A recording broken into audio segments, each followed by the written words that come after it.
ಆತ್ಮೀಯ ಸ್ಪರ್ಧಾರ್ಥಿಗಳೇ, ಶ್ರೀ ಮಂಜುನಾಥ ಸೈನಿಕ ತರಬೇತಿ ಕೇಂದ್ರ ಯೂಟ್ಯೂಬ್ ಚಾನಲ್ಗೆ ತಮಗೆಲ್ಲರಿಗೂ ಹಾರ್ದಿಕ ಸ್ವಾಗತ.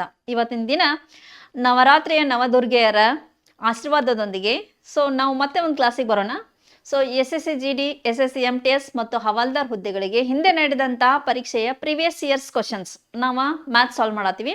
ನಿನ್ನೆನ ಸಂಚಿಕೆಯಲ್ಲಿ ನಾವೇನು ಮಾಡಿದ್ವಿ ಅಂತಂದ್ರೆ ಒಂದು ಪ್ರಾಬ್ಲಮ್ ನಾವು ಸಾಲ್ವ್ ಮಾಡಿವಿ, ಒಂದು ನಿಮಗೆ ಕೊಟ್ಟಿದ್ವಿ. ನೀವು ಬಿಡಿಸಿದ್ರೆ ಕಮೆಂಟ್ ಮಾಡಿದ್ರಿ ಅಂತ ಹೇಳಿ ನೋಡ್ತೇನೆ.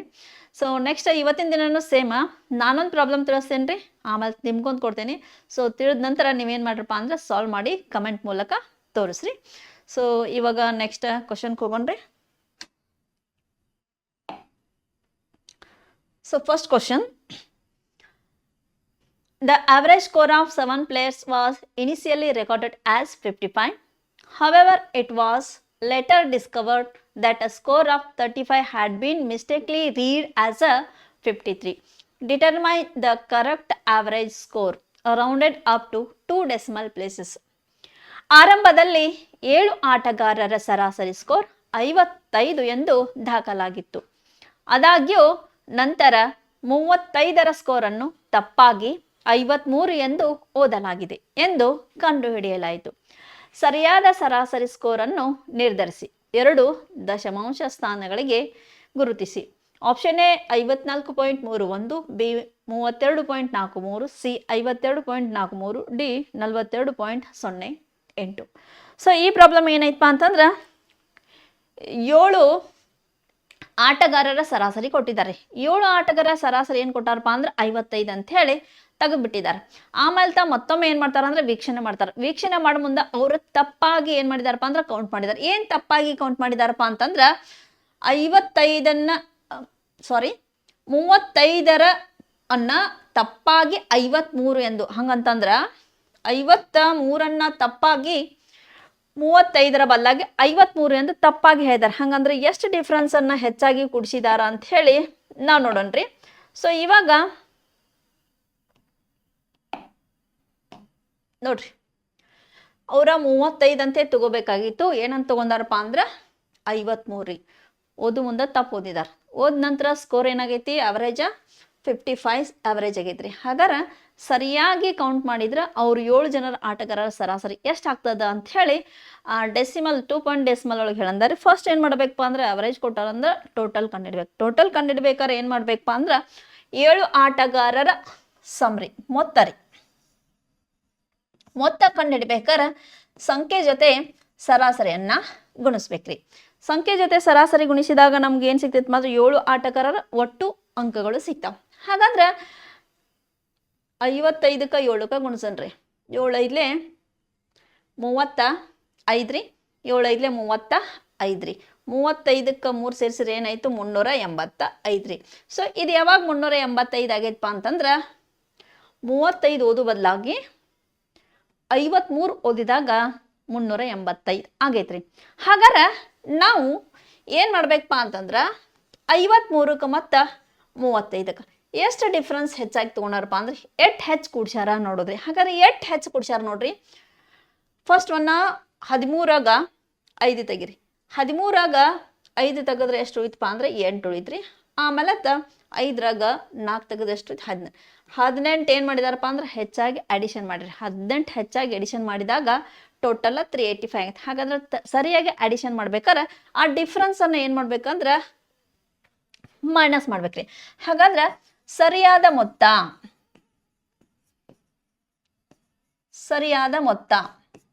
ಏನ್ ಮಾಡೋದಪ್ಪ ಅಂದ್ರೆ 385ರಾಗ 18 ಮೈನಸ್ ಮಾಡೋದ್ರಿ.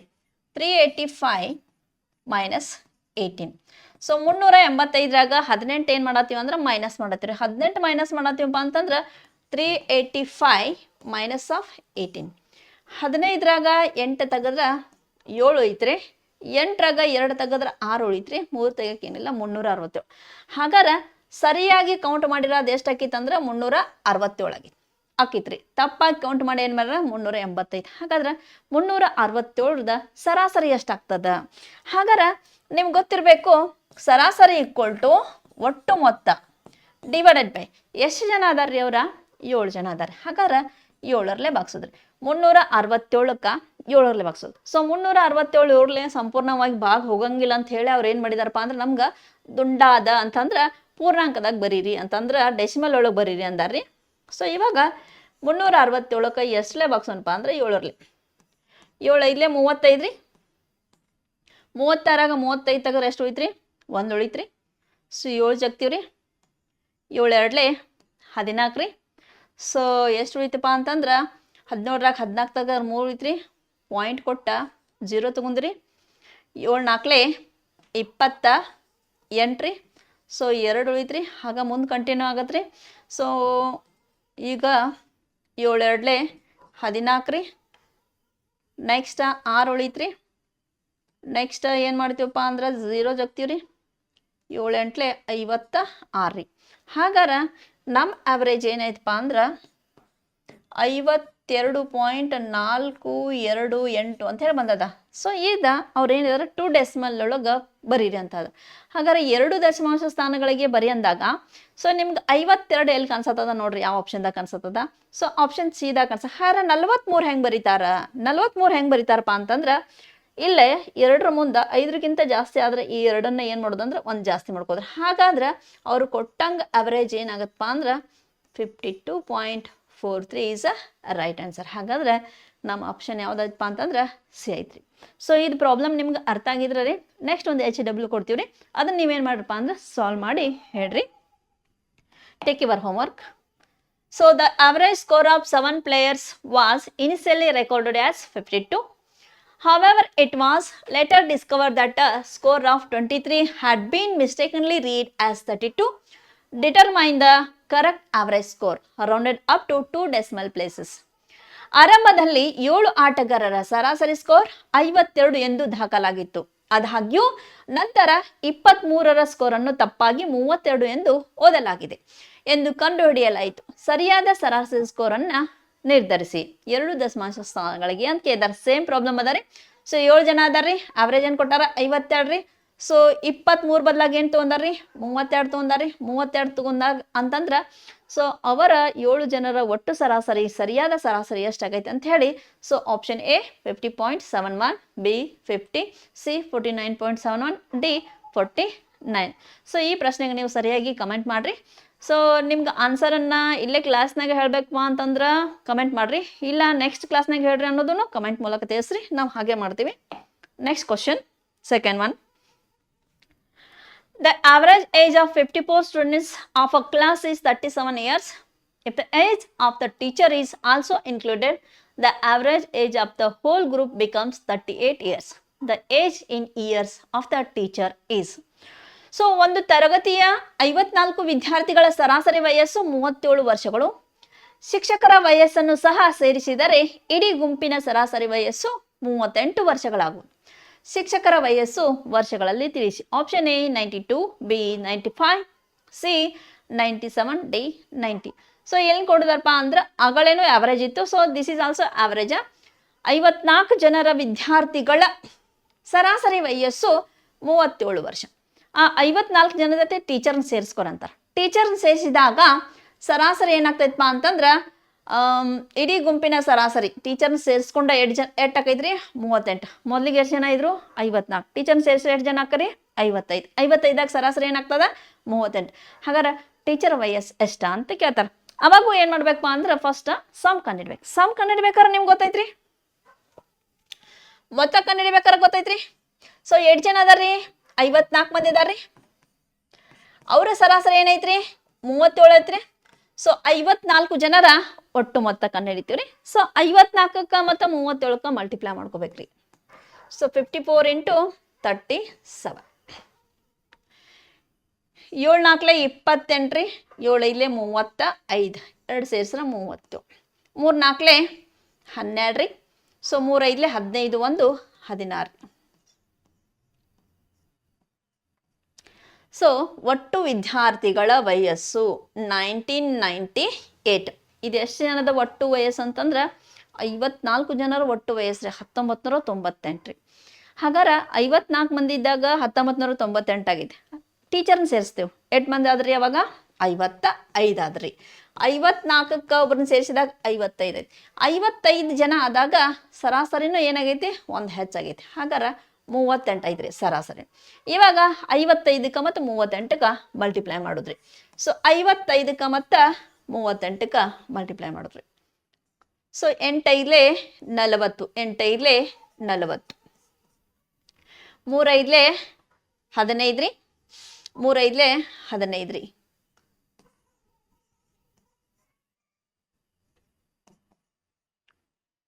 ಸೊ ಇದೇನಾಯ್ತಪ್ಪ ಅಂದ್ರೆ 2090 ಬಂತ್ರಿ.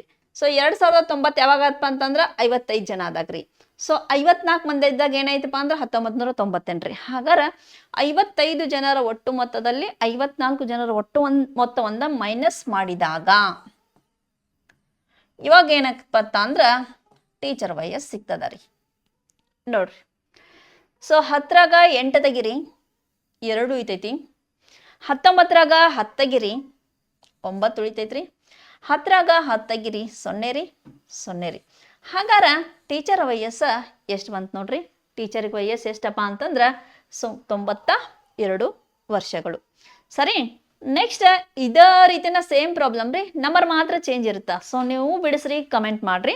ಸೊ ನೋಡ್ರಿ ಪ್ರಶ್ನೆ, the average age of 30 students of a class is 18 years. If the age of the teacher is also included, the average age of the whole group becomes 19 years. The age in years of the teacher is. ಒಂದು ತರಗತಿಯ 30 ವಿದ್ಯಾರ್ಥಿಗಳ ಸರಾಸರಿ ವಯಸ್ಸು 18 ವರ್ಷಗಳು. ಶಿಕ್ಷಕರ ವಯಸ್ಸನ್ನು ಸಹ ಸೇರಿಸಿದರೆ ಇಡೀ ಗುಂಪಿನ ಸರಾಸರಿ ವಯಸ್ಸು 19 ವರ್ಷಗಳು. ಶಿಕ್ಷಕರ ವಯಸ್ಸು ವರ್ಷಗಳಲ್ಲಿ. Option A 49, B 56, C 40, D 45. So ಇಲ್ಲಿ ಏನೈತಿ ಅಂದ್ರೆ 30 ಮಂದಿ ಇದಾರೆ ಹುಡುಗರ, ಅವರು ಅವರೇಜ್ ಏನೈತಿ 18 ಐತ್ರಿ. ಟೀಚರ್ನ ಸೇರಿಸಿದಾಗ 2 ಜನ ಆಗ್ತಾರ, 31 ಜನ ಆಗ್ತಾರೆ. ಅವರೇಜ್ ಏನಾಗ್ತೈತಪ್ಪ ಅಂತಂದ್ರೆ 18 ಇದ್ದಿದ್ದ 19 ಆಕೈತ್ರಿ. ಹಾಗಾದ್ರೆ ಸೊ 31 ಜನರ ಒಟ್ಟು ವಯಸ್ಸಿನಲ್ಲಿ 30 ಜನರ ಒಟ್ಟು ವಯಸ್ಸನ್ನ ಮೈನಸ್ ಮಾಡ್ರಿ, ಅವಾಗ ನಿಮ್ಮ ಆನ್ಸರ್ ಸಿಗ್ತದ್ರಿ. ಸೊ ನೆಕ್ಸ್ಟ್ ಮುಂದಿನ ಪ್ರಶ್ನೆಗೆ ಹೋಗೋಣ್ರಿ. ನೋಡ್ರಿ ಏನ್ ಕೊಟ್ಟಾರಪ್ಪ ಅಂದ್ರ, A gun is fired at a distance of 1.35 kilometre from Mukul. C here's the sound after 3 seconds. The speed at which sound travels is. ಮುಕುಲ್ನಿಂದ 1.35 kilometre ದೂರದಲ್ಲಿ ಬಂದೂಕಿನಿಂದ ಗುಂಡು ಹಾರಿಸಲಾಗುತ್ತದೆ. 3 ಸೆಕೆಂಡುಗಳ ನಂತರ ಅವಳು ಶಬ್ದವನ್ನು ಕೇಳುತ್ತಾಳೆ. ಶಬ್ದವು ಚಲಿಸುವ ವೇಗ ಮೀಟರ್ ಪರ್ ಸೆಕೆಂಡ್ಗಳಲ್ಲಿ. Option A 500, B 450, C 675, D 525. So ಪ್ರಶ್ನೆ ಏನೈತಪ್ಪ ಅಂತಂದ್ರೆ ಕಿಲೋಮೀಟರ್ನಾಗ ಅದ್ರಿ. ಸೊ ಒಬ್ಬ ವ್ಯಕ್ತಿಯಿಂದ 1.35 ಕಿಲೋಮೀಟರ್ನಾಗ ಏನಾಗ್ತದೆ, ಗುಂಡು ಹಾರಿಸತ್ತಾರಿ. ಸೊ ಆ ಡಿಸ್ಟೆನ್ಸ್ ಅನ್ನ ಕಿಲೋಮೀಟರ್ನಾಗ ಕೊಟ್ಟಾರಿ, ಬಟ್ ಸೌಂಡ್ ಕೇಳೋದೇನಪ್ಪ ಅಂತಂದ್ರೆ ಸೆಕೆಂಡ್ನಾಗ ಕೊಟ್ಟಾರಿ. ಹಾಗಾದ್ರೆ ನಾವು ಯಾವಾಗ್ಲೂ ಸ್ಪೀಡ್ ಕಂಡುಹಿಡ್ಬೇಕಾರ ಏನ್ ಮಾಡ್ಬೇಕಪ್ಪ ಅಂತಂದ್ರೆ ಕಿಲೋಮೀಟರ್ ಇದ್ರ ಅವರ್ ಇರ್ಬೇಕ್ರಿ. ಸೊ ಮತ್ತು ಮೀಟರ್ ಇತ್ತಂದ್ರೆ ಸೆಕೆಂಡ್ ಇರ್ಬೇಕು. ಇಲ್ಲಿ ಕಿಲೋಮೀಟರ್ ಕೊಟ್ಟಾರ ಮತ್ತು ಸೆಕೆಂಡ್ ಕೊಟ್ಟಾರ. ಸೊ ಫಸ್ಟ್ ನಾವೇನ್ ಮಾಡ್ಬೇಕಪ್ಪ ಅಂದ್ರೆ ಡಿಸ್ಟೆನ್ಸ್ ಅನ್ನ ಕಿಲೋಮೀಟರ್ದಿಂದ ಮೀಟರ್ ಕನ್ವರ್ಟ್ ಮಾಡ್ಬೇಕ್ರಿ. ಹಾಗಾದ್ರೆ ನೀವು ನನಗೆ ಹೇಳ್ತೀರಿ 1 ಕಿಲೋಮೀಟರ್ಗ್ರಿ ಈಗ ನಮ್ಗೆ ಕೊಟ್ಟಾರ 1.35 ಕಿಲೋಮೀಟರ್ ಅಂತ ಕೊಟ್ಟಾರ. ನಾವು ಮೀಟರ್ನಾಗ ಮಾಡ್ಕೋಬೇಕಂತ ಹೇಳ್ತಾನೆ. ಯಾಕಂದ್ರೆ ಆಪ್ಷನ್ ಮೀಟರ್ ಪರ್ ಸೆಕೆಂಡ್ನಾಗ ಹೇಳ್ಬೇಕಂತ ಹೇಳ್ತಾರೆ. ಸೊ 1 ಮೀಟರ್ಗ ಎಷ್ಟು 1 ಕಿಲೋಮೀಟರ್ಗ ಎಷ್ಟು ಮೀಟರ್ ಅನ್ನೋದ ಹೇಳ್ರಿ. ಹಾಗಾದ್ರೆ 1 ಕಿಲೋಮೀಟರ್ಗ ಎಷ್ಟು ಮೀಟರ್ಪ ಅಂದ್ರೆ ಕಾಮನ್ ಆಗಿ 1000 ಮೀಟರ್ ರೀ. ಹಾಗಾದ್ರೆ ನಮ್ದು 1.35 ಕಿಲೋಮೀಟರ್ ಐತ್ರಿ. ಹಾಗಾದ್ರೆ 1.35 ಕಿಲೋಮೀಟರ್ನ ಮೀಟರ್ನಾಗ ಬರೆದ್ರೆ ಎಷ್ಟಾಗ್ತದನ್ನ ಪಟ್ಟ ಕಮೆಂಟ್ ಮಾಡ್ರಿ ನೋಡೋಣ. 1.35 ಇಂಟು 1000 ಮಲ್ಟಿಪ್ಲೈ ಮಾಡಿದ್ರೆ ಎಷ್ಟು ಆನ್ಸರ್ ಬರ್ತೈತಪ್ಪ ಅಂದ್ರೆ 1350 ಮೀಟರ್ ಬರ್ತೈತ್ರಿ. ಸರಿನಾ? ಹಾಗಾದ್ರೆ ನಮ್ಮ ಡಿಸ್ಟೆನ್ಸ್ ಏನಾಯ್ತು 1350. 1350 ಮೀಟರ್ ದೂರದಾಗ ಶಬ್ದ ಎಷ್ಟು ಸೆಕೆಂಡ್ ಕೇಳ್ತಾರಂತಾರ್ರಿ, 3 ಸೆಕೆಂಡ್ ಕೇಳ್ತಾರ. ಹಾಗಾದ್ರೆ ನಮ್ಗೆ ಗೊತ್ತಿದ್ದಂಗ speed equal to distance divided by time taken. So 1350ಕ್ಕೆ 3ಕ್ಕೆ ಬಾ ಹೋಗ್ತೈತಿ, ಚೆಕ್ ಮಾಡ್ರಿ. ಸೊ ಬಾ ಹೋಗ್ಸೋಣ ನೋಡೋಣ. 3 ಒಂದ್ಲೇ ರೀ, 3 4 12 ರೀ. 13 12 ತೆಗೆದ್ರೆ 1 ಉಳಿತು, 15 ರೀ. 3 5 15 ರೀ. So 0 is there 0. ಹಾಗಾದ್ರೆ ನಮ್ಮ ಉತ್ತರ ಏನಪ್ಪಾ ಅಂದ್ರೆ 450 meter per second. So option ಯಾವ್ದದ ನೋಡ್ರಿ, option B is a right answer. Kilometer ಐತ್ರಿ, ಟೈಮ್ ಸೆಕೆಂಡ್ನಾಗ ಕೊಟ್ಟಾರ, ಅದಕ್ಕೆ ಕಿಲೋಮೀಟರ್ನ ನಾವು ಎದ್ರೊಳಗೆ ಕನ್ವರ್ಟ್ ಮಾಡಿದ್ರೆ ಮೀಟರ್ನಾಗ. ಹಂಗಾರೆ 1 ಕಿಲೋಮೀಟರ್ಗೆ 1000 ಮೀಟರ್ ಮಲ್ಟಿಪ್ಲೈ ಮಾಡ್ರಿ, ಆನ್ಸರ್ ಸಿಗ್ತೈತಿ. ಸೇಮ್ ಪ್ರಶ್ನೆ ನಿಮಗೆ ಕೊಡ್ತೇನೆ ರೀ, ನೋಡಿ ಬಿಡಿಸಿ ಆನ್ಸರ್ ಮಾಡ್ರಿ. A gun is fired at a distance of 2.7 km from Mukul. She hears the sound after 6 seconds. The speed at which sound travel is. ಮುಕುಲ್ನಿಂದ 2.70 kilometre ದೂರದಲ್ಲಿ ಬಂದೂಕಿನಿಂದ ಗುಂಡು ಹಾರಿಸಲಾಗುತ್ತದೆ. 6 ಸೆಕೆಂಡ್ಗಳ ನಂತರ ಅವಳು ಶಬ್ದವನ್ನು ಕೇಳುತ್ತಾಳೆ. ಶಬ್ದವು ಚಲಿಸುವ ವೇಗ ಮೀಟರ್ ಪರ್ ಸೆಕೆಂಡ್ಗಳಲ್ಲಿ. Option A 500, B 450, C 675, D 525. So ನಾ ಹೇಳಿದ ಪ್ರಶ್ನೆಗೂ ಮತ್ತು ಈಗ ನಿಮ್ಗೆ ಕೊಟ್ಟಿದ್ದ ಪ್ರಶ್ನೆಗೂ ಏನು ವ್ಯತ್ಯಾಸ ಇಲ್ಲ. ವ್ಯತ್ಯಾಸ ಇರೋದೇನಪ್ಪ ಅಂದ್ರೆ only distance and the time taken is same problem ಅದ. ಅಷ್ಟಾದರೆ ಸಾಲ್ವ್ ಮಾಡಿ ಆನ್ಸರ್ ಮಾಡಿರಿ. ಸೊ ಮುಂದಿನ ಪ್ರಶ್ನೆಗೆ ಹೋಗೋಣ. Next one, Vijay has Rs 1224 with him. He divided it amongst his sons Ajay and Prakash and asked them to invest at 4% rate of interest compounded annually. It was seen that Ajay and Prakash got the same amount after 18 and 19 years respectively. How much did Vijay give to Prakash? ಸರಿ, ವಿಜಯ್ ಬಳಿ 1224 ರೂಪಾಯಿಗಳಿವೆ. ಅದನ್ನು ಅವರು ತಮ್ಮ ಪುತ್ರರಾದ ಅಜಯ್ ಮತ್ತು ಪ್ರಕಾಶ್ ನಡುವೆ ಹಂಚಿಕೊಂಡು ವಾರ್ಷಿಕವಾಗಿ 4% ಬಡ್ಡಿ ದರದಲ್ಲಿ ಹೂಡಿಕೆ ಮಾಡಲು ಹೇಳಿದರು. ಅಜಯ್ ಮತ್ತು ಪ್ರಕಾಶ್ ಕ್ರಮವಾಗಿ 18 ವರ್ಷ ಮತ್ತು 19 ವರ್ಷಗಳ ನಂತರ ಒಂದೇ ಮೊತ್ತವನ್ನು ಪಡೆದಿರುವುದಾಗಿ ಕಂಡು ಬಂದಿದೆ. ವಿಜಯ್ ಪ್ರಕಾಶ್ಗೆ ಎಷ್ಟು ಹಣ ಕೊಟ್ಟ ಅಂತ ಅದರಿ. ಹಾಗಾರ option 450, option A 450, B 724, C 624, D 600. ಏನಪ್ಪ ಅಂತಂದ್ರೆ ವಿಜಯನ್ ಕಡೆ 1224 ರೂಪಾಯಿ ಇದಾವ್ರಿ. ಯಾರಿಗೆ ಕೊಡತನಪ್ಪ ಅಂತಂದ್ರೆ ಅವ ತನ್ನ ಮಗರಾದ ಅಜಯ್ ಮತ್ತು ಪ್ರಕಾಶಿಗೆ ಕೊಡತಾನ್ರಿ. ಕೊಟ್ಟ ನಂತರ ಅಜಯ್ ಏನು ಮಾಡ್ತಾನ 18 ವರ್ಷಕ್ಕೆ ಕೊಡ್ತಾನ್ರಿ. ಪ್ರಕಾಶ್ ಏನು ಮಾಡ್ತಾನಪ್ಪ ಅಂದ್ರೆ 19 ವರ್ಷ ಇಡ್ತಾನ್ರಿ. ಸೊ ಇಬ್ರು ಏನು ಮಾಡ್ತಾರಪ್ಪ ಅಂದ್ರೆ ಬಡ್ಡಿ ಕೊಟ್ಟ ನಂತರ ಇಬ್ರು ಲಾಸ್ಟ್ 18 ವರ್ಷ ಆದ ನಂತರ ತಗೊಳ್ಳೋ ರೊಕ್ಕನು 19 ವರ್ಷ ಆದ ತಗೊಳ್ಳೋ ನಂತರ ರೊಕ್ಕನು ಏನಾಗಿರ್ತೈತಪ್ಪ ಅಂದ್ರೆ ಹಣ ಸೇಮ್ ಆಗಿರ್ತೈತಿ. ಹಾಗಾದ್ರೆ ವಿಜಯ್ ಅವ್ರ ತಂದೆ ವಿಜಯ ಪ್ರಕಾಶಿಗೆ ಎಷ್ಟು ಕೊಟ್ಟ ಅಂತ ಕೇಳ್ತಾರೆ. ಹಾಗಾದ್ರೆ ನಾವು ಪ್ರಕಾಶ್ ಅಮೌಂಟ್ ಕಂಡಿಡ್ಬೇಕು. ಹೆಂಗೆ ಕಂಡಿಡ್ಬೇಕಪ್ಪ ಅಂದ್ರೆ ಸೇಮ್ ಪ್ರಾಬ್ಲಮ್ ಮೊನ್ನೆನೂ ಬಿಡಿಸಿದ್ದೀವಿ ನೋಡ್ರಿ. ಸೊ ಫಸ್ಟ್ ಯಾರಪ್ಪ ಅಂದ್ರೆ ಅಜಯ್ ರೀ, ಅಜಯ್ ಮತ್ತು ಪ್ರಕಾಶ್ ರೀ. 1 ಪ್ಲಸ್ ರೇಟ್ ಎಷ್ಟು ಕೊಟ್ಟಾರಪ್ಪ ಅಂತಂದ್ರ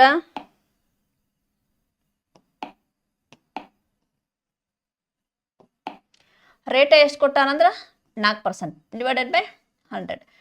ಟೈಮ್ ಎಷ್ಟೈತಿ ಅನ್ನೋದನ್ನ ಹೆಂಗೆ ಮಾಡ್ಬೇಕಪ್ಪ ಅಂತಂದ್ರೆ, ಸೊ ಡಿಫ್ರೆನ್ಸ್ ಆಫ್ ಟೈಮ್ ಇಬ್ಬರಿಗೂ ವರ್ಷಗಳಲ್ಲಿ ಎಷ್ಟು ವ್ಯತ್ಯಾಸ ಅದ? ಡಿಫ್ರೆನ್ಸ್ 19 ಮತ್ತು 18ಕ್ಕೆ ಎಷ್ಟು ವರ್ಷ ವ್ಯತ್ಯಾಸ ಅದ ರೀ? 1 ವರ್ಷ ವ್ಯತ್ಯಾಸ ಅದ. ಹಾಗಾದ್ರೆ ನಾವೇನು ಮಾಡ್ಬೇಕಂದ್ರೆ 1 ವರ್ಷಕ್ಕೆ ಕಂಡುಹಿಡ್ಬೇಕ್ರಿ. 1 ವರ್ಷಕ್ಕೆ ತಗೊಳ್ಳೋದ್ರಿ. ಸೊ ನೋಡ್ರಿ, 4 ಒಂದ್ಲೇ ರೀ, 4 25 ರೀ, ಓರಿ ಗುಣಾಕಾರ 25 ಒಂದ್ಲೆ 25, 25ಕ್ಕೆ ಒಂದು ಸೇರಿಸಿ ಅಷ್ಟೇ 26 ರೀ. ಹಾಗಾದ್ರೆ ಅಜಯ್ ಮತ್ತು Prakash is equal to 26 divided by 25 ಆತ್ರಿ. ನಮ್ಗೇನು ಮಾಡಿದಾರಪ್ಪ ಅಂತಂದ್ರೆ ವಿಜಯ ಟೋಟಲ್ ಅಮೌಂಟ್ ಎಷ್ಟಕ್ಕೆ? 26 ಪ್ಲಸ್ 25 ರೀ. 26 ಮತ್ತು 25 ಸೇರಿಸಿದ್ರೆ ಎಷ್ಟು ಆಗ್ತೈತಪ್ಪ ಅಂತಂದ್ರೆ 51 ಆಗ್ತೈತೆ ರೀ. 51ಕ್ಕೆ 1224 ರೂಪಾಯಿ ಅಂತಂದ್ರೆ 51ಕ್ಕೆ 1224 ರೂಪಾಯಿ ಅಂತಂದ್ರೆ ನಮ್ಗೆ ಯಾರು ಹಣ ಬೇಕಾಗಿತ್ತಪ್ಪ ಅಂತಂದ್ರೆ ಪ್ರಕಾಶ್ಗೆ ಎಷ್ಟು ಕೊಟ್ಟ? ಹಾಗಾದ್ರೆ ಪ್ರಕಾಶಿಂದ ಎಷ್ಟು ರೇಷೋ ಐತ್ರಿ? 25 ರೇಷೋ ಅದ ರೀ. ಹಾಗಾದ್ರೆ 25ಕ್ಕೆ ಎಷ್ಟು ಕೊಟ್ಟ ಅನ್ನೋದ ಓರಿ ಗುಣಾಕಾರ ಮಾಡಿದ್ರಿ. ಇದು ಯಾರ್ದಪ್ಪ ಅಂತಂದ್ರೆ ನಾವು ಪ್ರಕಾಶಿಂದ ಕಂಡು ಹಿಡಿಯತ್ತೀವ್ರಿ. ಸರಿನಾ? ಈಗ ನೋಡ್ರಿ, 25 ಗುಣಿಸು 1224 ರೀ ಡಿವೈಡೆಡ್ ಬೈ 51 ರೀ. ಸೊ ಬಾಗ ಹೋಗ್ಸನ್ರಿ ಎಷ್ಟರಲ್ಲಿ ಅಂದ್ರೆ 3ಲೆ ಬಾಗ ಹೋಗ್ಸನ್ ನೋಡ್ರಿ. 3 ಒಂದ್ಲೆ 3 ರೀ. ನೆಕ್ಸ್ಟ್ 3 ಏಳೆ 21 ರೀ. 3 4ಲೆ 12 ರೀ. 2 ಜಗ್ತೀರಿ ಹತ್ತಂಗಿಲ್ರಿ. ಆಮೇಲೆ 3 8ಲೆ 24 ರೀ. ಈಗ 408ಕ್ಕೆ ಮತ್ತು 17ಕ್ಕೆ ಭಾಗ ಹೋಗಿಸ್ಬೇಕು. ಹಂಗಂದ್ರೆ 17 ಅವಿಭಾಜ್ಯ ಸಂಖ್ಯೆ ಐತಿ, ಯಾವ ಸಂಖ್ಯೆಲೂ ಭಾಗ ಹೋಗಂಗಿಲ್ರಿ. ಅದಕ್ಕೆ ಏನು ಮಾಡ್ರಿ ಅಂದ್ರೆ 17ರ ಭಾಗಿಸ್ 17 ಬಗ್ಗೆ ಬರ್ತಾವ ಅನ್ಕೊಂಡು ಭಾಗಿಸ್ತೇನೆ ರೀ ನಿಮ್ಗೆ. 17 ಒಂದ್ಲೇ ರೀ 17 ಎರಡ್ಲೆ ಎಷ್ಟಪ್ಪ ಅಂತ 34 ರೀ 40ರಾಗ 34 ತೆಗೆದ್ರೆ ಎಷ್ಟು ಉಳಿತು ಅಂದ್ರೆ 6 ಉಳಿತ್ರಿ 68 ಐತ್ರಿ 17 ಎಷ್ಟಲೇ 68 ರೀ ಅಂತಂದ್ರೆ 17 4ಲೇ 68 ರೀ ಹಾಗಾರ ನಮ್ಮ ಉತ್ತರ ಏನಾಯ್ತಪ್ಪ ಅಂತಂದ್ರೆ ಇಲ್ಲಿ 25 ಗುಣಿಸು 24 ಐತ್ರಿ ಹಾಗಾರ 25 4ಲೇ ಎಷ್ಟು ರೀ 25 4ಲೇ 100 ರೀ 25 ಎರಡ್ಲೆ ಎಷ್ಟು ರೀ 50 50ಕ್ಕೆ 10 ಸೇರಿಸಿ ಎಷ್ಟು ರೀ 60 ಹಾಗಾರ ಸೊ ವಿಜಯನವ ಪ್ರಕಾಶಿಗೆ ಎಷ್ಟು ಹಣ ಕೊಟ್ಟಾನಪ್ಪ ಅಂತಂದ್ರೆ 600 ರೂಪಾಯಿ ಕೊಟ್ಟಾನ್ರಿ ನೋಡ್ರಿ 1224ಕ್ಕೆ 51 ಆಯ್ತಂದ್ರೆ ನಾವು ಬೇಕಾಗಿದೆ 25ಕ್ಕೆ 25ಕ್ಕೆ ಎಷ್ಟು ಓರೆ ಗುಣಾಕಾರ ಮಾಡ್ರಿ ಸೊ ಆನ್ಸರ್ ಸಿಗ್ತೈತಿ ಇದ ಪ್ರಾಬ್ಲಮ ಸೇಮ್ ಏನು ಚೇಂಜ್ ಇಲ್ಲ ನಂಬರ್ ಮಾತ್ರ ಸೇಮ್ ಇರ್ತೈತ್ರಿ ಸೊ ಬಿಡಿಸ್ಬಿಟ್ಟು ಕರೇನ ಏನು ಮಾಡ್ರಪ್ಪ ಅಂತ ತಿಳಿದಿದ್ರ ಕಮೆಂಟ್ ಮಾಡ್ರಿ ನೆಕ್ಸ್ಟ್ ಹೋಮ್ವರ್ಕ್ ರೀ ನಿಮ್ಗೆ Vijay has 1617 with him. He divided it amongst his sons Ajay and Prakash and asked them to invest at 10% rate of interest compounded annually. It was seen that Ajay and Prakash got same amount after 17 years and 18 years respectively. How much did Vijay give to Prakash? Vijay ಬೆಳೆ 1617 ರೂಪಾಯಿವೆ ಅದನ್ನು ಅವರು ತಮ್ಮ ಪುತ್ರರಾದ ಅಜಯ್ ಮತ್ತು ಪ್ರಕಾಶ್ ನಡುವೆ ಹಂಚಿಕೊಂಡು ವಾರ್ಷಿಕವಾಗಿ ಶೇಕಡ 10% ಬಡ್ಡಿ ದರದಲ್ಲಿ ಹೂಡಿಕೆ ಮಾಡಲು ಹೇಳಿದರು ಅಜಯ್ ಮತ್ತು ಪ್ರಕಾಶ್ ಕ್ರಮವಾಗಿ 17 ಮತ್ತು 18 ವರ್ಷಗಳ ನಂತರ ಒಂದೇ ಮೊತ್ತವನ್ನು ಪಡೆದಿರುವುದು ಕಂಡು ಬಂದಿದೆ ವಿಜಯ್ ಪ್ರಕಾಶಿಗೆ ಎಷ್ಟು ಹಣ ನೀಡಿದರು ಅಂತ ಹೇಳಿ ಕೇಳಿದಾರೆ ಅಂದ್ರೆ option A 841 B 800 C 900 D 941 so ಏಮದ 1617 ರೂಪಾಯಿ ಅದಾವ್ರಿ ವಿಜಯನ್ ಕಡೆ ಅಜಯ್ಗೆ ಮತ್ತು ಪ್ರಕಾಶ್ ಕೊಡತ್ತಾರ ಎಷ್ಟು ಪರ್ಸೆಂಟ್ ಬಡ್ಡಿ ದರದಂಗೆ ಇಡ್ಬೇಕಂತ ಹೇಳ್ತಾರ್ರಿ 10% ರೀ ಸೊ 17 ಮತ್ತು 18 ವರ್ಷಕ್ಕೆ ರೀ ಇಬ್ರು ಸೇಮ್ ಅಮೌಂಟ್ ತಗೋತಾರಿ ಸೊ ಆಗಲೇ ತಿಳಿಸಿದ ರೀತಿ ಬಿಡಿಸ್ರಿ ಆನ್ಸರ್ ಮಾಡ್ರಿ ಸೊ ನೆಕ್ಸ್ಟ್ ಹೋಗೋಣ ಲಾಸ್ಟ್ ಕ್ವಶನ್ ರೀ ಇವತ್ತಿಂದ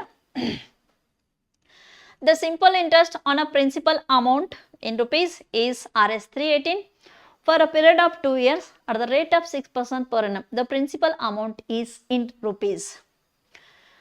ಅಸಲು ಮೊತ್ತದ ಸರಳ ಬಡ್ಡಿಯ ವಾರ್ಷಿಕವಾಗಿ ಶೇಕಡ 6% ಬಡ್ಡಿ ದರದಲ್ಲಿ 2 ವರ್ಷಗಳ ಅವಧಿಗೆ 318 ಆಗಿದೆ ಅಸಲು ಮೊತ್ತವಂತ ಹಂಗಂತಂದ್ರ ಒಂದು ಅಸಲ್ ರೀ ಯಾವುದೋ ನಮ್ಗೆ ಗೊತ್ತಿಲ್ಲ ಸೊ ಅದನ್ನ ಏನು ಮಾಡೈತಪ್ಪ ಅಂದ್ರೆ ಎಷ್ಟು ಪರ್ಸೆಂಟ್ ಬಡ್ಡಿ ದರಂಗೆ ಕೊಡತ್ತೇವ್ರಿ 6% ಬಡ್ಡಿ ದರದಂಗೆ ಕೊಡತ್ತೀವ್ರಿ ಎಷ್ಟು ವರ್ಷ ಕೊಡತ್ತೀವಪ್ಪ ಅಂತಂದ್ರೆ ನಾವು 2 ವರ್ಷ ಕೊಡತ್ತೀರಿ ಆ ಅಸಲ್ ಇದ್ದಿದ್ದ 6% ಬಡ್ಡಿ ದರದಂಗೆ 2 ವರ್ಷಗಳಲ್ಲಿ ಅಮೌಂಟ್ ಎಷ್ಟು ಮಾಡತ್ತೈತಪ್ಪ ಅಂದ್ರೆ ಅಮೌಂಟ್ ಅಲ್ಲ ಬಡ್ಡಿ ರೀ 318 ರೂಪಾಯಿ ಬಡ್ಡಿ ಕೊಡತೈತ್ರಿ ಹಾಗಾರ ಅಸಲು ಎಷ್ಟಿರ್ಬೋದು ಅಂತ ಕೇಳ್ತಾರೆ option A 2651 B 2650 C 2655 do 2656 4 option ಅದಾವ್ರಿ ಯಾವ್ದು ಬರ್ತದ ನೋಡೋಣ ಸೊ ನಮ್ಗೆ ಏನು ಕೇಳಿದಾರಪ್ಪ ಅಸಲು ಕೇಳಿದಾರೆ ಸೊ ಅಸಲು ಕೇಳಿದಾಗ ನಿಮ್ಗೆ ಗೊತ್ತಿರಬೇಕು ಸರಳ ಬಡ್ಡಿ ಒಳಗೆ ಸೊ ಬಡ್ಡಿ ರೀ ಇಂಟು ಬಡ್ಡಿ ಜೊತೆ 100 ಗುಣಿಸೋದ್ರಿ ಮತ್ತೇನು ಮಾಡೋದಪ್ಪ ಅಂದ್ರೆ ರೇಟ್ ಮತ್ತು ಟೈಮನ್ನು ಡಿವಿಷನ್ ಮಾಡ್ಕೊಳ್ಳೋದ್ರಿ 6 ಇಂಟು 2 ಈಗ 6 ಎರಡ್ಲೆ 12 ಮಾಡ್ಕೊಂಡು ಮಾಡ್ಬೋದು ಅಥವಾ ನಮ್ಗೆ ಡೈರೆಕ್ಟಾಗಿ 2 ಒಂದ್ಲೇ ರೀ 2 50ಲೇ ರೀ 6 ಒಂದ್ಲೇ ರೀ 6 5ಲೇ 30 ರೀ 1 ಉಳಿತ್ರಿ 8 ಜಗ್ತೀವಿ ರೀ 6 3ಲೇ 18 ರೀ ಸೊ 53 ಗುಣಿಸು 50 ಮಾಡ್ಬೇಕ್ರಿ 5 3ಲೇ 15 ರೀ 5 5ಲೇ 25 ರೀ ಹಾಗಾರ ಅಮೌಂಟ್ ನಮ್ಗೆ ಅಸಲು ಅನ್ನೋದು ಎಷ್ಟೈತಪ್ಪ ಅಂದ್ರೆ 2650 ರೂಪಾಯಿ ಐತಿ ಹಾಗಾದ್ರೆ 2650 ಅನ್ನೋದು ಯಾವ ಆಪ್ಷನ್ದಾಗ ಐತಪ್ಪ ಅಂತಂದ್ರೆ ಆಪ್ಷನ್ ಬಿ ಒಳಗೆ ಅದ ರೀ ಹಾಗಾದ್ರೆ ಸೊ ಈಗ 2 ವರ್ಷಕ್ಕೆ 6% ಬಡ್ಡಿ ದರದಂಗೆ 2650 ರೂಪಾಯಿ ಇದ್ದಿದ್ದ ಎಷ್ಟು ಬಡ್ಡಿ ಕೊಡತೈತಪ್ಪ ಅಂದ್ರೆ 318 ಬಡ್ಡಿ ಕೊಡತೈತ್ರಿ ಸೊ ಅದ ನಮ್ಗೆ ಅಮೌಂಟ್ ಕೇಳಿದ್ರೆ ಏನು ಮಾಡಿದ್ರು 2650ಕ್ಕೆ 318 ಏನು ಮಾಡೋದ್ರಿ ಕೊಡಿಸ್ಕೊಳ್ಳೋದ್ರಿ ಸೊ ಅವಾಗ ನಮ್ದು ಏನಾಯ್ತು ಅಂದ್ರೆ ಟೋಟಲ್ ಅಮೌಂಟ್ ಆಫ್ ಸರಳ ಬಡ್ಡಿ ಸಿಗ್ತದೆ ಸೇಮ್ ಪ್ರಾಬ್ಲಮ್ ನಿಮ್ಗೆ ಕೊಡ್ತೀರಿ ಆನ್ಸರ್ ಮಾಡ್ರಿ so the simple interest on a principal amount is 636 for a period of 2 years at the rate of 6% per annum. The principal amount is in rupees. ಅಸಲು ಮೊತ್ತದ ಸರಳ ಬಡ್ಡಿಯು ವಾರ್ಷಿಕ 6% ಬಡ್ಡಿ ದರದಲ್ಲಿ 2 ವರ್ಷಗಳ ಅವಧಿಗೆ 636 ರೂಪಾಯಿ ಆಗಿದೆ ಅಸಲು ಮೊತ್ತವು ಎಷ್ಟು? Option A 5300, B 5600, C 3600, D 4500. ಹಾಗಾದ್ರೆ ನಿಮ್ಮ ಉತ್ತರವನ್ನು ಕಮೆಂಟ್ ಮೂಲಕ ತಿಳಿಸ್ರಿ. ಪ್ರಾಬ್ಲಮ್ ಅರ್ಥ ಆಗಿತ್ತಂದ್ರೆ ತಕ್ಷಣ ಬಿಡಿಸಿ ಕಮೆಂಟ್ ಮಾಡಿರಿ. ಸೊ ಧನ್ಯವಾದ. ಮತ್ತು ನಾಳೆಗಿನ ಏನು ಮಾಡೋಣಪ್ಪ ಅಂದ್ರೆ ನೆಕ್ಸ್ಟ್ ಮುಂದಿನ ಪ್ರಶ್ನೆ ತೊಗೊಂಡು ಬರೋಣ. ನೀವು ಬರ್ರಿ, ನಾನು ಬರ್ತೇನೆ.